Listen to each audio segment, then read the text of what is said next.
ஒரே ஒரு 5 லிட்டர் இதய மந்த்ரா கடல் எண்ணெய் பேக் ஒரு மாசம் முழுசுக்கும் அத்தனை சமையல் முடிச்சு விடலாம். இதய Mantra.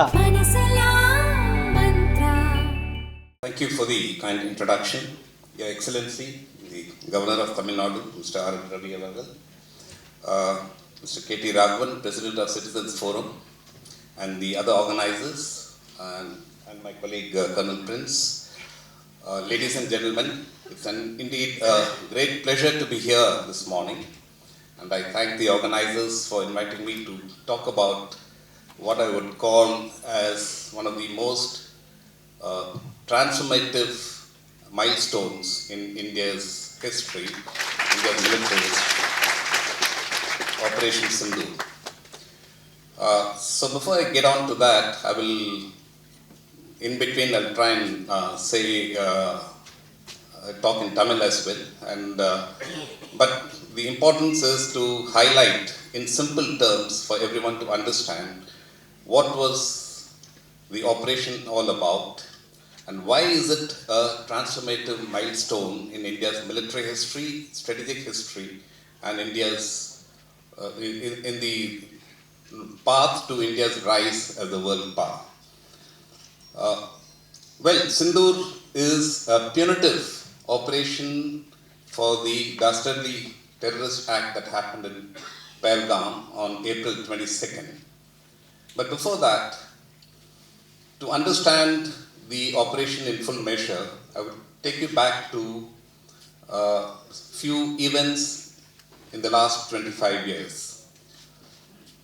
Kargil was a limited war, and Kargil was again an penetration by the Pakistani military in the garb of Mujahideens and insurgents, which was a complete violation of the Shimla Treaty of 1972.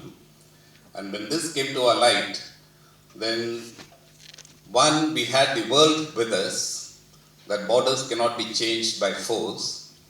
And second, the then Prime Minister Vajpayee gave clear directions to evict the intruders, throw them out. But at the same time, we had our hands tied as well. We were not allowed to cross the borders or not to cross the international borders as well. The operations were limited to the region, the Kashmir region, and we were not allowed to even go across to the POK as well. So, with all those restrictions, we threw the intruders out, recovered everything.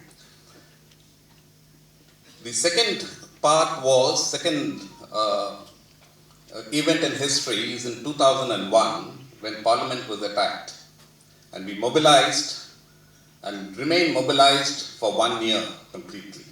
I was the Chief Operations Officer in Jamnagar then, and in that mobilization, if you had marked what the rest of the world said, and particularly Colin Powell, who was the Secretary of State of the US, said on the first day that India has every right to respond as it deems fit because this act is completely unacceptable. 48 to 72 hours later, the window closes and the same Colin Powell turns around and says, Pakistan and India must sit on the negotiating table and resolve the differences. We mobilized. Pakistan was extremely weak. As a Chief Operations Officer, we had complete intelligence monitoring, and the Air Force particularly was extremely weak at that point of time. If you had launched an attack, we would have punished them severely, and that would have sent a very strong message at that point of time. Notwithstanding that, there was a major terrorist attack in January. We still maintained restraint. Then there was the Kalu Chakra massacre in Kashmir in July. We still did not take an offensive action. At the end of 2002, then we began demobilizing by bringing in the talks and everything. So that is one way of constant demonstration of a restrained approach to repeated attacks on India, or repeated cross-border terrorism on India. The third one was 2008, when 26/11 attack took place in Bombay, and I was the Air Force commander in Bombay, therefore I was the first-hand witness to what happened there. And once again, the international system gives you a window, and the Secretary of State was Condoleezza Rice, and she says India has every right to respond as it deems fit. Exactly the same words as Colin Powell. And 72 hours later, she says, please negotiate, don't escalate the situation. And this was a military operation, virtually. Terrorists who've been trained by the ISI, who've been brought into Mumbai, and the whole operation was a complete commando-style military operation. We should have responded, but we withheld. A series of further actions, then we began making changes to our approach. And therefore, we responded to the 2016 attack on Pathankot, to the Uri attack, and then of course came the Pulwama attack, and the first instance of Indian Air Force crossing the borders after 1971 war took place through the Balakot strike. But once again, the Balakot strike ended up in 2 days and in some sort of a stalemate, notwithstanding the message that we sent across to the international community and to Pakistan that from now on India will respond for a terrorist attack in a punitive measure across the border. We won't hesitate, we will not restrain ourselves from punishing you if you continue with this. So that's a very important message. And therefore, once you've sent that message across, we need to actually now see how we respond in subsequent violations of India's security. And lessons were learned, a lot of lessons were learned, and those lessons were clearly evident in the way Operation Sindoor was conducted. What are those lessons? One, very clearly the political leadership has defined the task extremely well.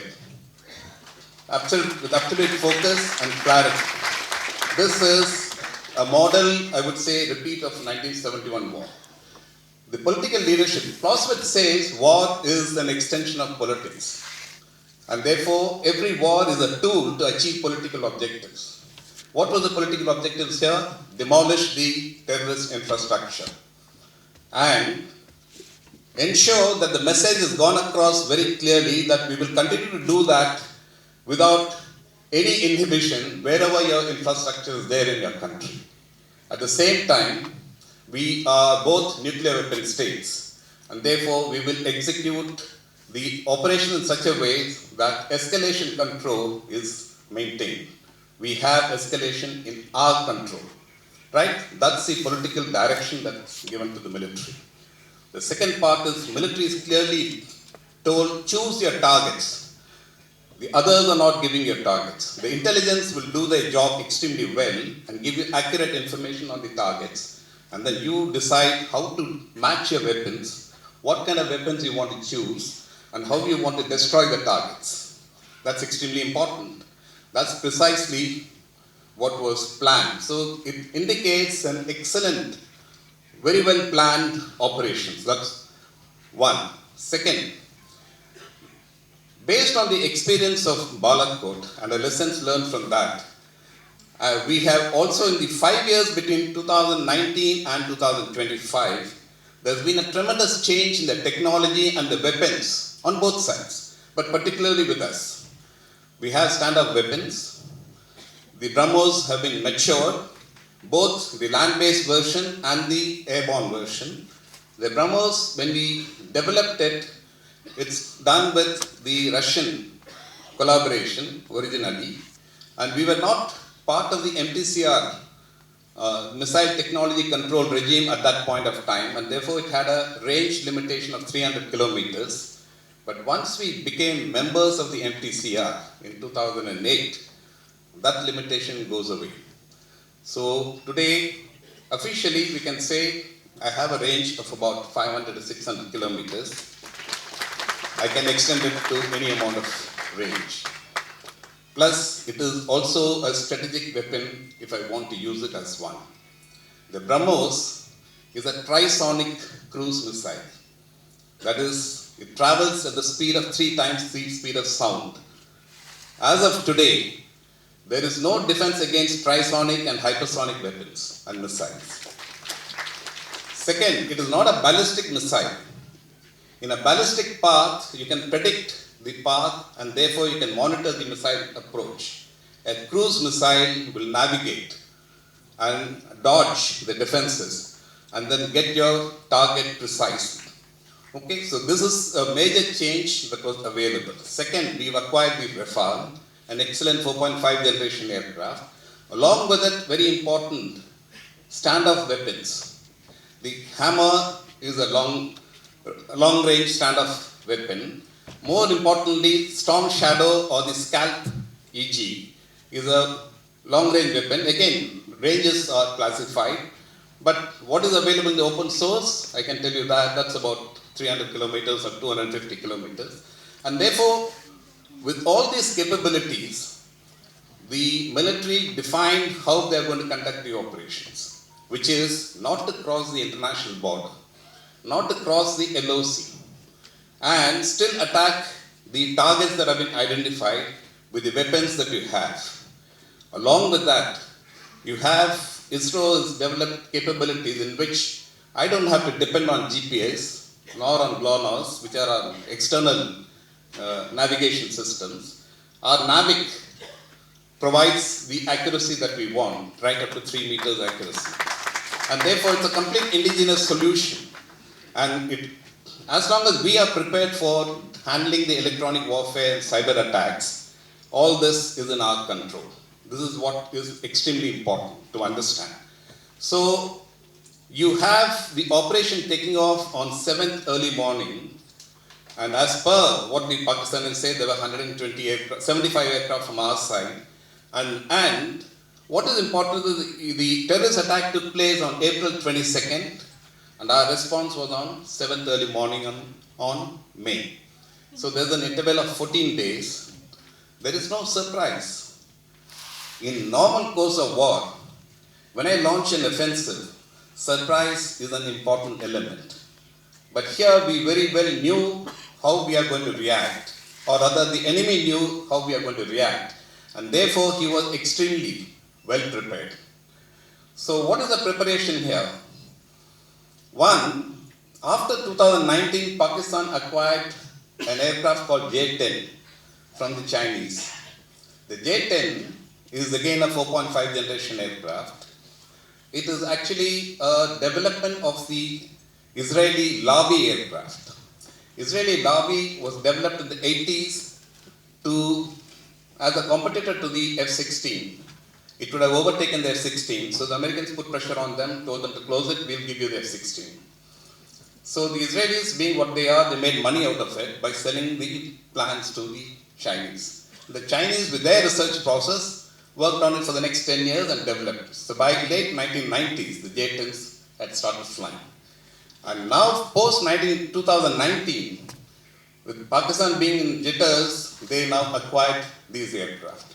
Now you must remember, Pakistan and China are strategic partners.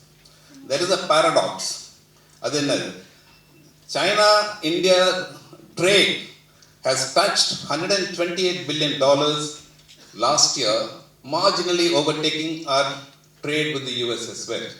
That's one side paradox. On the other hand, we have problems in the border, and China uses Pakistan to curtail our strategic freedom by engaging or encouraging Pakistan to do the kind of activities it does.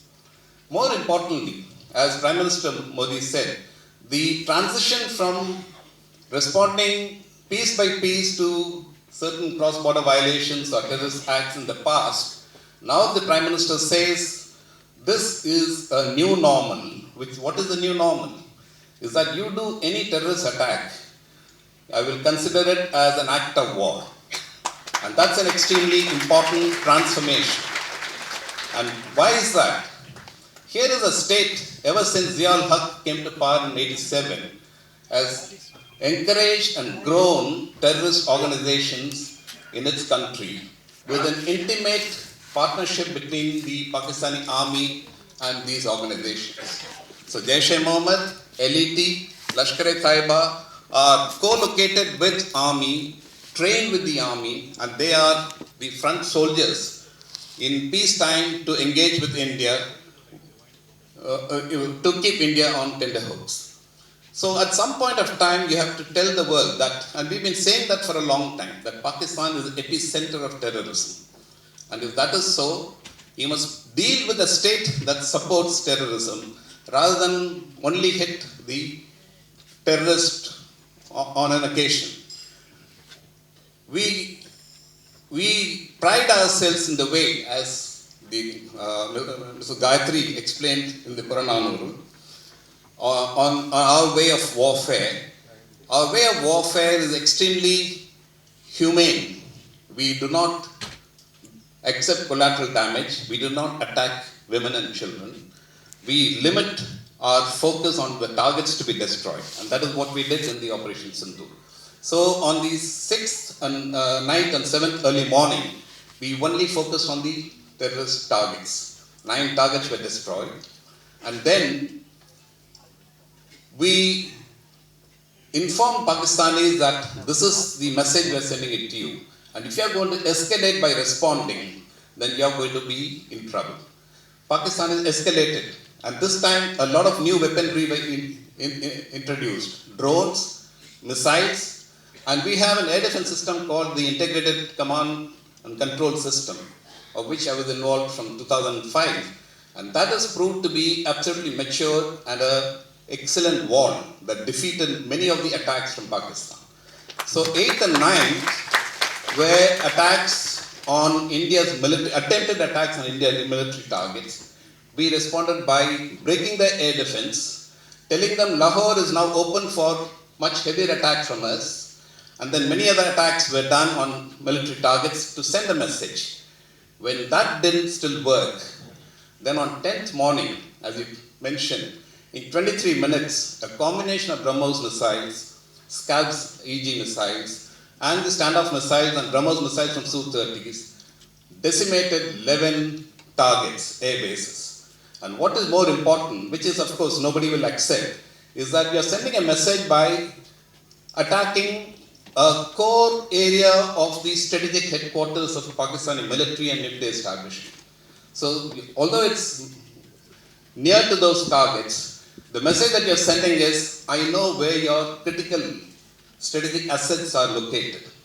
And I can now attack you. Your air defense is not capable of defending against my attacks. And your nuclear weapons, indirectly, I am disarming you because I am attacking very close to it. The next time you expand, it will be completely destroyed. This is the indirect message that goes to the Pakistani military. And sure enough, he calls for a ceasefire immediately and comes back here. This is exactly the process in which it has happened. What are the lessons that we should take? Once Prime Minister declared that any terrorist attack in future will be an act of war, then the future responses have to be very clearly planned out, and our options are much heavier attacks on the adversary and neutralize capability. You also have an issue, what is known as a nuclear threshold below which these capabilities can be executed. And that is called what's known as the stability-instability paradox. So understanding that stability-instability paradox and then pushing to the limits is very carefully planned, for which we need the weapons, for which we need few issues of technology developments that need to be accelerated. And the best lesson that comes out from here is that the indigenous weapon systems have proven themselves. So you have a fillip to an Indian industry. India's weapons are proved across the world, in the world's eyes, and therefore your industry has a great opportunity for export potential as well. You get a fillip for your R&D, and like you all, there are a lot of younger population who will get the motivation to now study, whether in research and development on military science or join the military. to actually contribute to India's security. I'll stop here. Thank you very much.